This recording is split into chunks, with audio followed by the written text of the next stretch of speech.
I'm Wendy Chen. I'm an artist, and I was born in China in 1936. So that was before the Second World War, and I was born in Shanghai. I'm 81 now, and I think I feel pretty good about what I have done. So I went to art school. After high school, I went to art school in England, and I traveled quite a bit. So I came to art school in America, in the Boston Museum School, and graduated, and then I've been an artist since that time.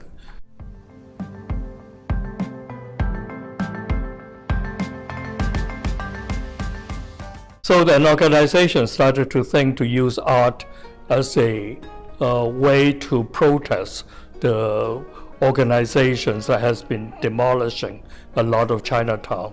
At that time, it was in the 1980s, and they found an empty wall against the parking lot, and they say, let's make a history of Chinatown, how people got here, how important as a neighborhood community it is to the Asian Americans in the Boston area. It's about the history of Chinatown in Boston. The discrimination started to be very, very strong on the West Coast, and they were not allowed to own land or to do a lot of other jobs.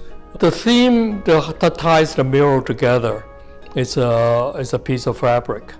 So started off a pretty realistic piece of real fabric, and the central figure is in the 1960s when the immigration started to open up. So when that happened, a lot more women started to come to, families and women started to come to America. Before that, the men were allowed, but the women were just always excluded. So it's a very hard life for the people before that. But once the women start to come, they become the very central component of the community. And they worked quite often in garment factories and as sewers. So the fabric is used that symbolism of the fabric of being sewn together, of being someone pulling it together.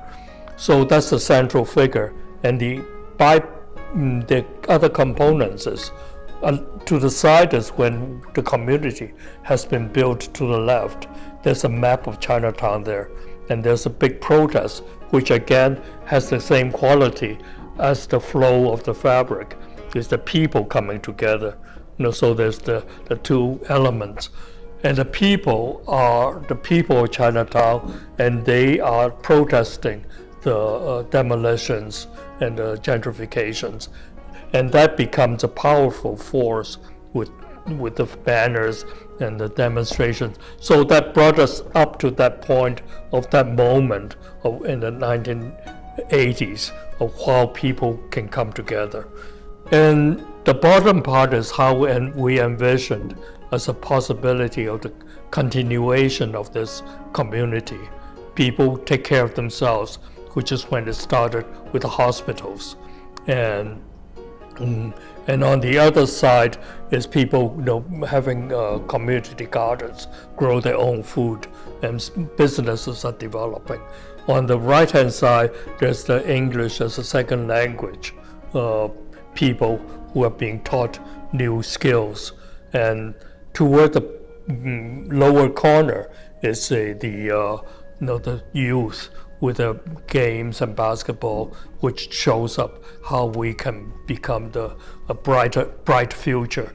And that the flower at the lower corner is what was representing the fullness of life.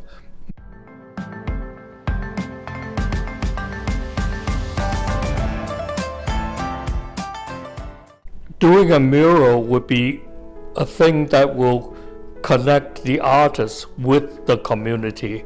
And in talking to the people, they have a lot of things to express, but it never go beyond what they can say to me at that point. And my job for that is not to express my feelings so much. as to express, to lend myself as a voice, as a mouth for the people who have been talking to me in such a way that I would keep on expressing what they heartily feel inside them. So in that way, the artist, I'm an instrument for the community.